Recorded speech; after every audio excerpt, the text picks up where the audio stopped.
What do you think in this book has appealed to men, women, boys, girls, everyone? This book is not about women versus men at all. It's just a tale of a person trapped in an abusive relationship and unable to get out of it because she didn't know. Society never told her, okay, what is abuse? It cuts across gender, it cuts across caste, it cuts across your socio-economic background. You can be in Malabar Hill, you can live in a chawl somewhere, but it's not going to save you from emotional, physical, or financial abuse. Oh, Chennai. All right, sit back, buckle up, and brace yourselves. This is Chennai Live 104.8, and my name is Rajiv. Now, this world, my friends, has been split into two eras.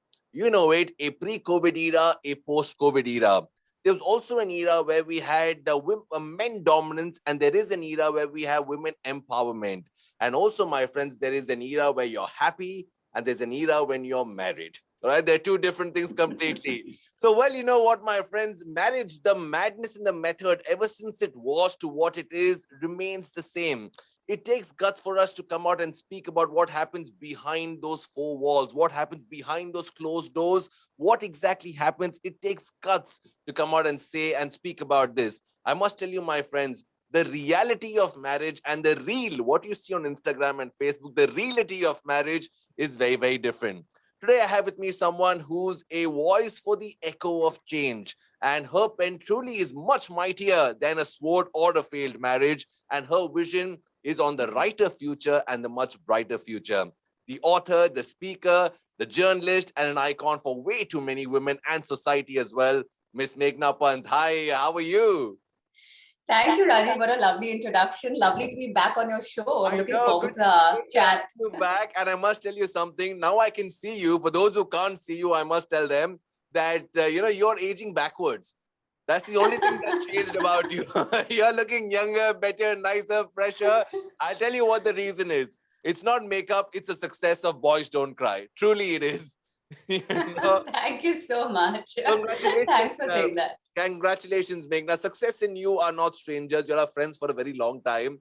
But this success for Boys Don't Cry, I'm sure this is something you didn't expect. Yeah? I absolutely didn't. I thought, only a few select tribe of women will read it and take it forward. But Rajiv, as I was telling you earlier, on day 2 of the publication, on 17th January, the book came out. The second day, I got a call from a big production company saying we stayed up the whole night reading your book, two of them, and we want to make it into a movie and you have to make it with us. And on day 3, it was a bestseller on Amazon. And I'm getting messages from people all around India saying that we were so moved because, more than the physical abuse, the emotional abuse is, I think, something people can relate to. And also because it's a true life story, it's shocking.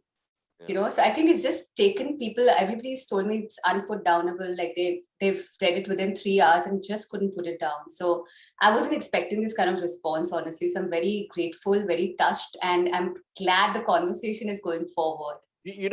Answer this question. Why do you think it's been accepted by so many? Because sometimes men don't like to listen to complaints about men. There is a section of society, the section of men who don't like so much of praise for women and putting down the men or talking about reality, how bad men have been and how they need to push back to allow the women to show their flair, exhibit their greatness and bring on their power. What do you think in this book has appealed to men, women, boys, girls, everyone? This book is not about women versus men at all. It's just a tale of a person trapped in an abusive relationship and unable to get out of it because she didn't know. Society never told her, okay, what is abuse? You won't believe it. And it's by the way, my true life story. I was in an abusive marriage for 5 years. And you will not believe, despite my education, despite having lived abroad, despite being financially independent, despite having been raised as a very strong woman, despite all my modernity and all of that, I didn't know how to identify abuse. I did not know I was being abused because my perpetrator gaslit me so badly कि ये abuse नहीं है. Unless you end up in the hospital, it's not abuse. So, despite all the education we get, I think we need to start having these conversations. And nowadays, people are smart enough, they're aware enough to recognize that, yes, these conversations need to go forward. We have to break these taboos. This is the time, guys. So I think this book has really resonated with people because it's a true life story of someone they've seen a little bit in the public eye. And it's shocking that if someone like me can put up with it, imagine what millions of other women, and by the way, also men, I've had men also write in and say we've been victims of abuse. So it cuts across gender, it cuts across caste, it cuts across your socioeconomic background, because somebody like me, I have access, I have had privilege, can put up with this. So you can be in Malabar Hill, you can live in a chawl somewhere, but it's not going to save you from emotional, physical, or financial abuse. You know what, Madam Meghna? Always acts of love, we want to scream and shout and show the world. But acts of injustice or torture is something we want to bury. We don't even want to speak to ourselves about it. So, do you think this is changing now? The fact that you have put your heart on your hand and written a story, I'm sure it's not been easy, Meghna. You would have thought, rethought, thought from 2 points of views, understood what you can be saying, understanding what you should not be saying. How much of this is 100% uncensored and how much of it was, let me hold back, it's still my personal life? How much was of it is being divided? Where did you draw that line, Meghna? That's an excellent question, actually. Actually, Rajiv, thanks for asking it.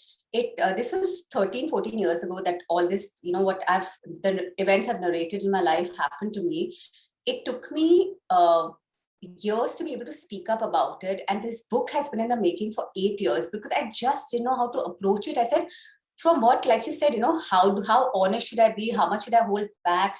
Do I really want to air my dirty laundry? And should I really want to bring in my past, which has taken me so long to have forgotten? Because for me to heal means a large part of me had to forget what happened to me. It's like an accident victim, right? So to dig into all of that honestly took a lot of guts. It took a lot of courage. It took a lot of time.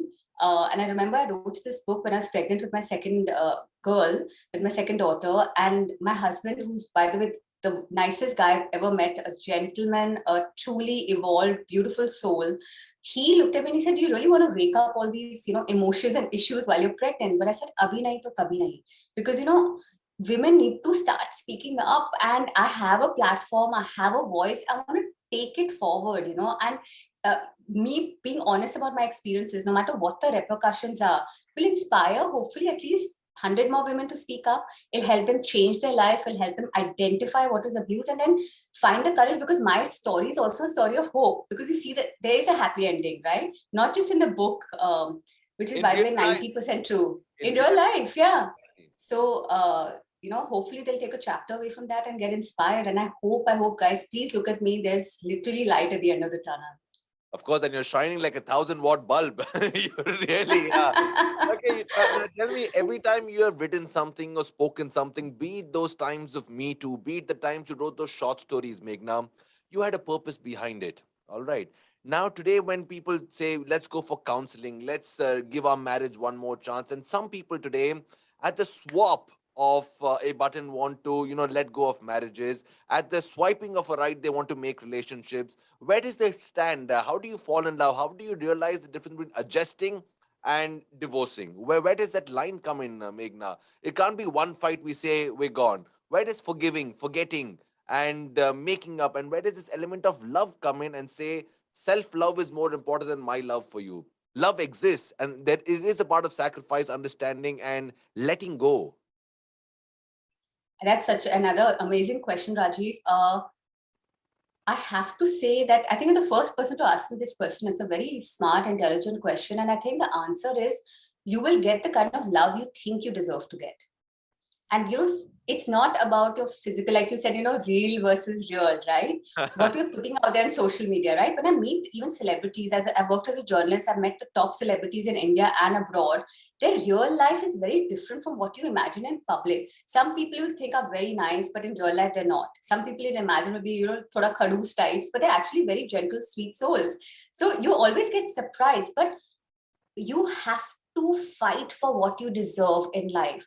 Don't put up with anybody ill-treating you, whether it's, like we saw in the movie Thappad, ek thappad we don't tolerate. Don't tolerate anybody diminishing you, making you feel bad about yourself. Whatever your choices are, your life is, your stories, you own it. And once you own it and you have that self-confidence, nobody is allowed to come from outside and take that away from you. So I'm telling you, the secret to love is first to get to know yourself, to understand what it is that you deserve, what it is that you need. Work on yourself first. and then go out and seek a partner. And trust me, the universe, once you have that evolution in your mind, in your heart, in your soul, the universe will contrive to make you meet your soulmate, and then you will get exactly the kind of love story that you want, the kind of, the meeting of the hearts and all the unicorns and rainbows. But the, stand up for yourself. the filmy love will happen. The The blowing. filmy love. Yeah. But stand up for yourself. Tell me one thing. The method and the madness of marriage, Meghna, remains the same. What it was in the 1980s, what it is today. We still get very happy the day we get married. We believe it is a tick on society's impression about us. We still do all of this. But today, before we commit ourselves, we want to secure ourselves. These prenuptial or prenuptial agreements that are signed, right? It's a sense of security for marriage. What's your take on this? Does this anyway make a man or a woman safer? Are you securing yourself as you give yourself your life to someone else?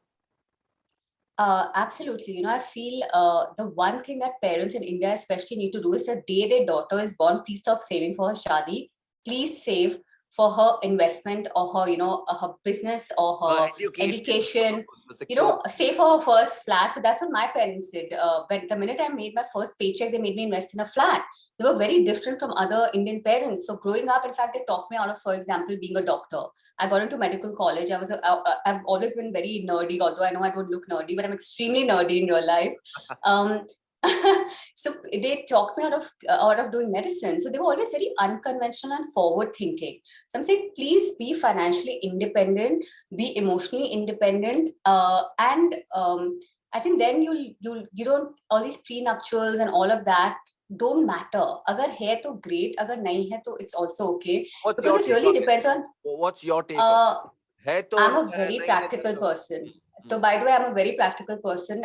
Made my first will when I was 30 years old in that abusive marriage because I thought the guy would kill me. So, I literally like willed.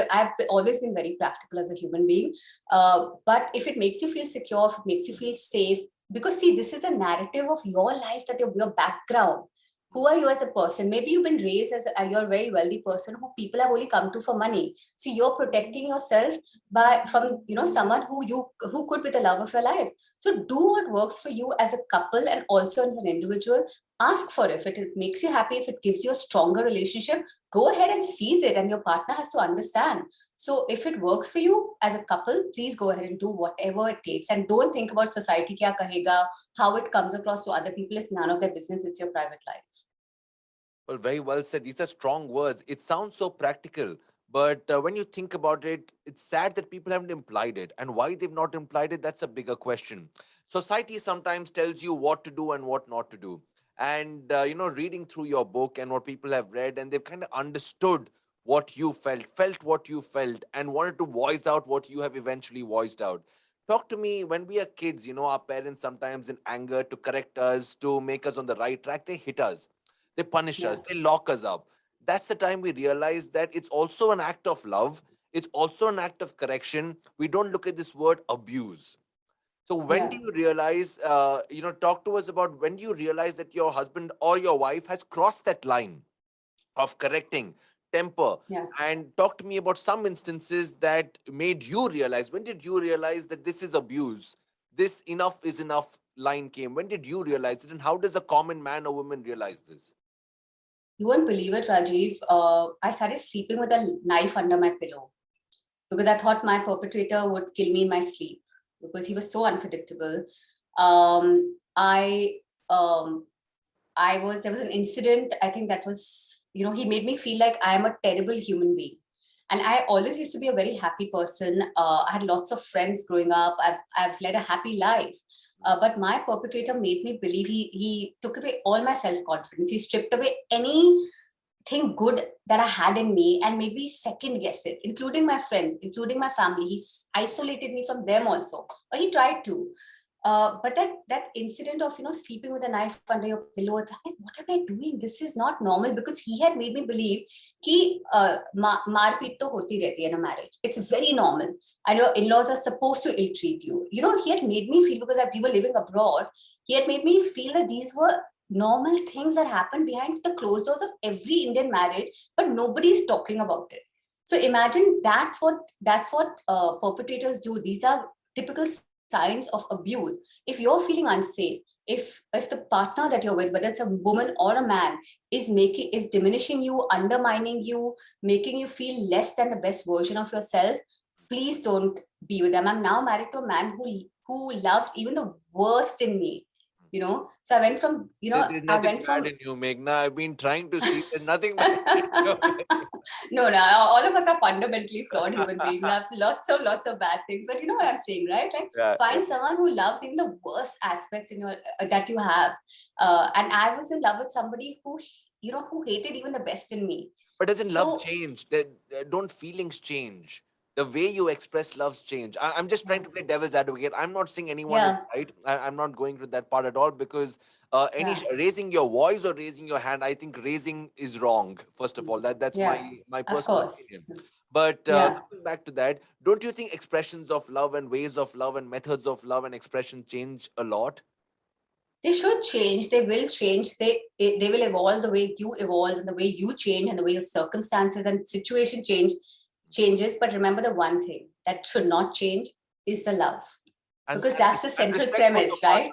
And respect for your Respect for your partner, yeah. And maybe the love will change, as we get as you're married longer. Every married couple has gone through that passion kind of dwindles or goes beneath the surface. That doesn't mean it's an absence of love. So partner. we must identify what is an absence of love and what is not. And I Mm. think that's the main premise of, we are taught so many things in life, but we are never taught. We are even taught how to fall in love in life, but nobody speaks to us about how to fall out of love.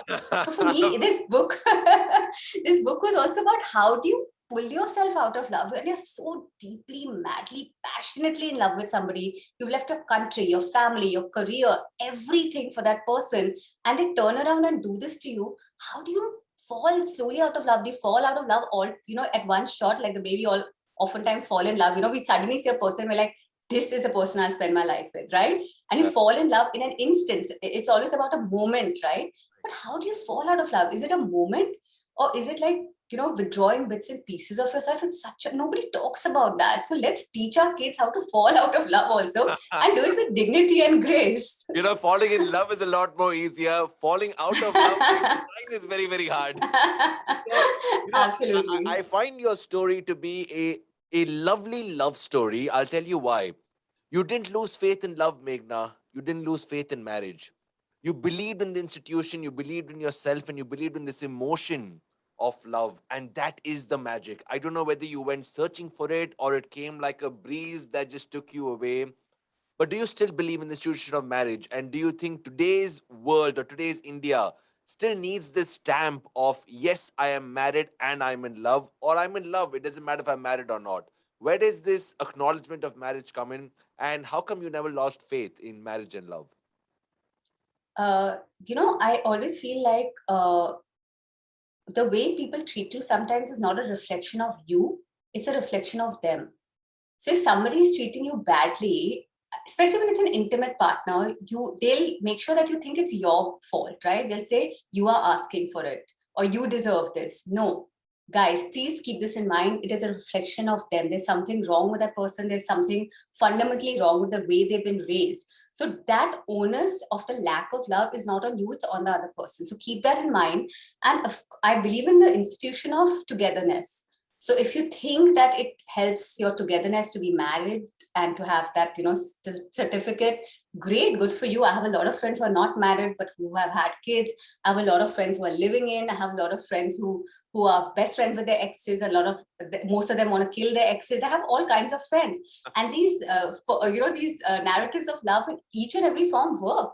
Just figure out what works for you as an individual, what suits your lifestyle, what suits your upbringing, and if there's really someone worth fighting for, please do it. Because in this little life that we have, finding someone who will fill up your life with love, who will uplift you. Because now I'm in love with somebody who's so passionately in love with me that it lifts me up further. Whether it's in my career, it's my personal life, me as a mother, me as a feminist, me as a writer, me as a screenplay writer, whatever it is, it further enables me. So go find your true love and don't shortchange yourself. If you don't find it, it's okay. Adopt a kid, live with your dog. I don't know. Like, there's so many other expressions of love. It doesn't have to be romantic love.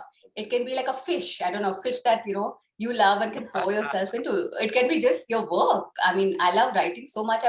it again lifts me up. So find whatever lifts you up, whether it's a human being, whether it's an animal, whether it's your work, and just pour yourself into it. Yeah, so the emotion has no direction. It's just a flow of energy. Love is just a It's flow. just an emotion. Yeah, it's just a flow. It's a medium to reaching who you're supposed to be. Tell me one thing now. You, Meghna, you're a very strong lady. You've been extremely strong. You evolved to be strong, or you were made strong because of circumstances. Now, what, according to you, is the way forward for a man or a woman in a relationship or in marriage if they feel they're being abused and self confidence is being snatched away from them? What is their resource? Is it just saying, I'm walking out of marriage, you be as you are? Because what you are doing then is ensuring that this man continues the same with another lady. Yeah, You have yeah, escaped, but the other one hasn't escaped. You put the other one in the trap of love and torture. So, what is the yeah. right way of doing this to change the expression or change this, put an end to the torture and not change the path of torture? How does a common man or woman do this?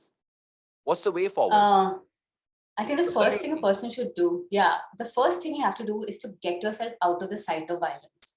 Hmm. As far away, matlab, get away from your perpetrator, because now what you need to do is healing. Okay, you focus on yourself for as long as it takes you to come back together to who you used to be or who you want to become. So that's the first step. So get away from your perpetrator. You will get your revenge or your justice later on. The first act should be save yourself, Hmm. heal yourself. And it doesn't matter in what way you heal yourself. If you want to become a sexual deviant, do that. If you want to travel the world, do that. If you want to write a book, do that. Whatever works for you. If you want to spend the rest of your life with your parents, do whatever works for you. But find that recourse. Go to a therapist or go to a best friend. Whatever works for you, you do it, and you don't apologize for it. So the one thing you have to do is get your confidence back, because you are an amazing person for having survived what you did. And it doesn't matter what one person said, because you know who you are, and you're the only one allowed to define yourself, to define your life story, to define your future. It's all up to you, and nobody else gets to have a say in it anymore. So build yourself up. You are capable of it. You have all the right attributes, and believe in your voice, believe in yourself, believe in your agency, and believe in the hope that your future is bright and beautiful and going to be filled with the wonder that you deserve. Well, now that is beautifully said. It is very inspiring. It makes me stand up and say everyone should stand for their rights because everyone's life has to be beautiful. It's not life is beautiful, make life beautiful. But Make now your I'm life beautiful. asking, now what about these institutions that are there? And how do you? This has become like another movement that's required because what happened with Me Too, and you were a strong voice, and you still are a very strong voice, Meghna, of it. What happened was people made sounds, they pointed fingers, but the solution was a big question mark. Nothing happened. Yeah, So don't you think that the perpetrator, right, whether man or woman, has to be put to task, whether it's law, whether it's love, whether it's correction, whether it's treatment? What's the solution for this? Individually, I'm secure. What about the person yeah. who attacked me? I'll give you a personal snippet from my own life. Okay, and I've not shared this before with anybody, but when I was getting my divorce, and I didn't want to get divorced because at that time in 2013 it was very taboo. Like, only crazy people used to get divorced, or like very defective people or pagal people or whatever, whatever silly definitions we had back then. And I said, but I'm a good person. At least I think I'm a good person. Why is something like this happening to me? So that victim mentality has to go. Then remove all these labels. Just let them go, because trust me, that time divorce was considered such a big failure, and it's the most public of all failures, right? You can go and murder someone and get away with it, but if you get divorced, the whole public is going to find out, right? So it's the most public of all failures. So embrace it. So I've learned to embrace. I've become totally bulletproof in the face of falling, in the face of failing, and it's really given me so much strength. I was always a strong person, but the one thing I took away from it was key. I am there for myself. Only I am there. And everybody else will follow my cue. So if I believe in myself, my parents will fall in line, my friends will fall in line. If I undermine myself, then everybody around me will start undermining me. So just believe in yourself. I know it's going to take a lot. And again, like I said, heal yourself first, but you got to believe in yourself. And that's the one thing I took away. And I said, ab main writer ban ke dikhaungi. And I quit my full-time job, very fancy corporate job I had, quit it to become a writer. It's been 10 years since I've been a writer. I'm getting film offers, I'm getting awards. And all it took was me saying, I'm taking a leap of faith in myself. I believe in my talent. I believe in my hard work. And I believe the world will sit up and take notice of who I am in my flawed, authentic self, whether I'm divorced or not. And what you believed is exactly what's happening. The world is noticing you, the world is loving you. And, Meghna, you've written this book. Talk to me about the feedback that you've got. It's a very different book from what you have written in the past. It still has a Yeah. it has a very, very strong message compared to all that you've written before. Yeah. But talk to me a bit about the feedback that you've got. And when a lady or a man says, when I read your book, it changed me or changed my relationship or the way that I corrected my course of action. So, I Yeah. mean, what is the feedback that you've got? Because that truly is your prize, right? When people it hits the reader's Yeah. heart, that's your prize, isn't it? My God, what a response has been. I have to be honest, Rajiv, I was not expecting, like I said earlier, for this book to be so widely read or to be adapted on screen. But people who know me have been calling me up or messaging me saying, I want to hug you. That's been the unanimous thing. The other thing they've told me is that we can't believe, they're not believing only that it's a true story, because they're like, ये ऐसे लोग हो ही नहीं सकते, मतलब how can people treat another human being like this, and someone who we know.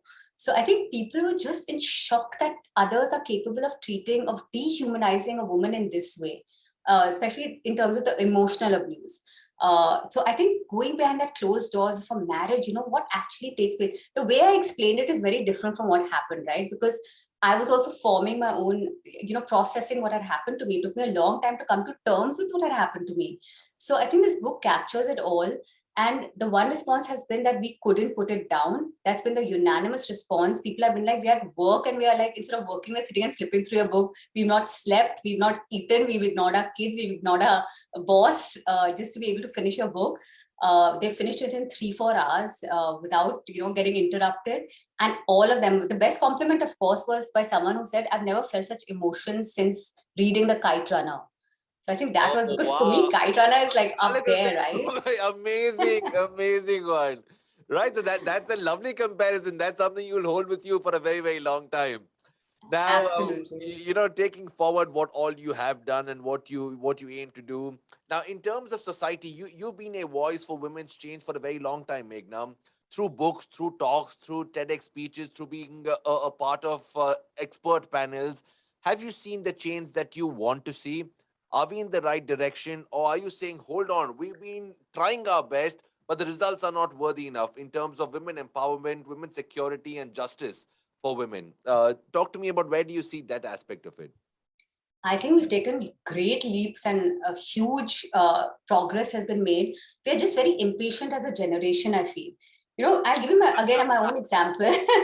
Why are we in such a rush? These things change takes time. And the reason it takes time is so that it gets fully cemented in the roots of society. So don't be so impatient. The results will show. Look at it as a tree, right? It takes time to sprout, to grow its branches, to give fruit. So don't be so impatient with the process. So, and cut yourself some slack.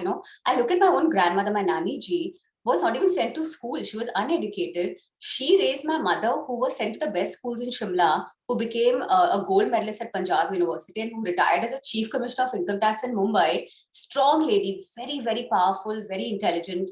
And then I look at me, like, there's been such progress from even in these two generations. My mother could never speak up about certain things, which I am able to in the public eye without apologizing. So, I remember, I mean, this is a very funny anecdote, but my mother's always been a smoker.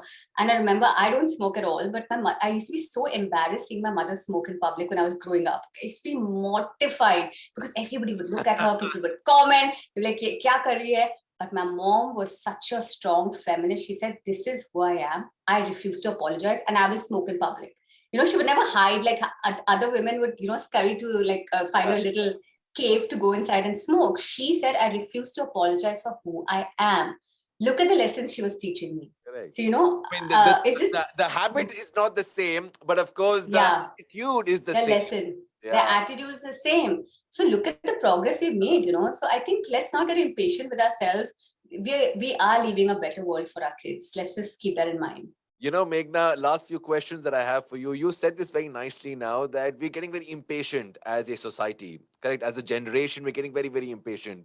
When you talk about the real world where everyone's hooked on to, they start believing that this is where we portray our happiness, our success, our goodness, our relationship, our joy, and all of that. So, do you think it's time for people to also, on these trending reels of dances and changing your clothes and showing the travel spots and the food that you are eating, come out in public and say that this is your experience of a relationship? Speak about the challenges, speak about what you are going through and how you intend to solve them.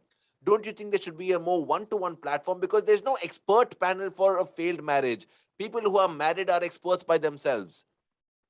But again, we're getting impatient with how other people should express themselves. If somebody wants to express themselves through reels or through fashion or makeup or travel or whatever it is, let Let them them do do it. it. They Yeah, are yeah. enjoying it. If they are embracing that part of themselves, who are we to say anything, right? So Absolutely. let's Yeah. cut let's cut those people some slack. A lot of people are like, oh, you're a book writer, so do you enjoy inane stuff? But I'm like, I enjoy every aspect of life because that's the beauty. We can't be disdainful towards everybody's experiences because Very then well your said. curiosity is lost, right? Then Very what are well you here for? said. If you're only experiencing one, monolithic thing with blinkers on, what are you here for on this planet? So Very keep your well said. mind open and embrace everybody in all Yeah. their, Don't judge them, avatars. accept them, Don't look at them, judge people. join those Yeah. who you want to, and cross paths when you have to. Correct, ma'am. Okay, But this is a now. very Bambaya attitude also, by the way. Okay, now, Meghna, what's next? You've given us a very, very hard story with Boys Don't Cry. It's going to be on the mind and the hearts of the people for a very, very long time. But from here on, do we expect one more true story, almost, as you name it, a true story, almost? That was sweetly I done. hope not.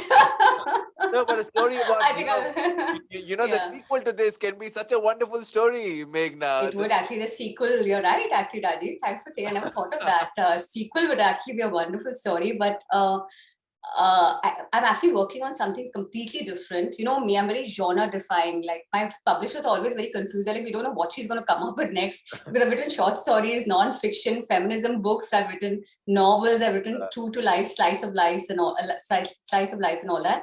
But I'm coming up with a thriller now, which is very exciting. My first time writing a thriller, and the end is as usual. I love my endings. Like for me, I focus a lot on the end of a book every time I write a I book. like your beginning Like too. Oh Henry. I like every different part. Okay, right. Like O. Henry has been one of my Yes. favorite authors. If you read his work, there's always a twist in the end. So I always aspire to that. And I'm working on the other hand at a young adult fiction. Again, I'm writing a lot of this, keeping visuals in place. I've become a screenplay writer now, which is the next normal step for I think most authors nowadays. So I'm keeping very visual elements. So young adult and a thriller, and I'm very excited. They're almost complete. So hopefully by next year or late this year, you might have to call me back again. Oh, lovely. We can call I you should give you a anytime. break though. Meghna, there's something about these lovely, fascinating endings. Me, as someone who loves reading books, when you see the ending was such a shocker, you never expected it. You go back to Yeah, chapter one and understand. Oh, so this is what actually happened. It gives you a reread value. absolutely. So Boys Don't Cry is the same. The ending is you will not expect it. It's Yeah. crazy. Okay, Yeah, superb. You said boys don't cry. Boys do cry. They are tears of joy. they But do women cry. like you answered for them. Then it is tears of joy. It's tears of hope. It is a smile of a better future. And Meghna, thank you very, very much for your time once again. A quick question and your message to people who have not yet read the book. A quick shout out to tell them what it was. And for all those who have been flooding you with great compliments and thanking you for the book, you can say welcome back to them via Chennai Live, please. So welcome back to Chennai Live, and thank you, Rajiv, for having me. And my one message for Boys Don't Cry would be like a lotus in spite of the swarm. So keep growing your roots and show the world your most beautiful self, and always be unapologetic for who you are and embrace who you are and all your goodness and all your flaws and enjoy life. Ma'am, that felt like a very personal message because you said lotus. And just to let you know, the records, Rajiv means lotus. So let's go with That's true, it. actually. Okay. Thank you very much, Meghna. Congratulations on your success. And I must tell you something, the voice that you have been, the pen that you are holding is the echo, the feeling of a lot of people across the country, men, women. It's a voice of change. It's a heart of a better future. It's a mind of a visionary. And you are an icon. Thank you so much, Meghna, for being a part of Chennai Live. Thank Thank you. you. So kind of you. Thank you, Rajiv, for those wonderful words. Thank you, Take Meghna. care. This is Chennai Live, Radio Redefined.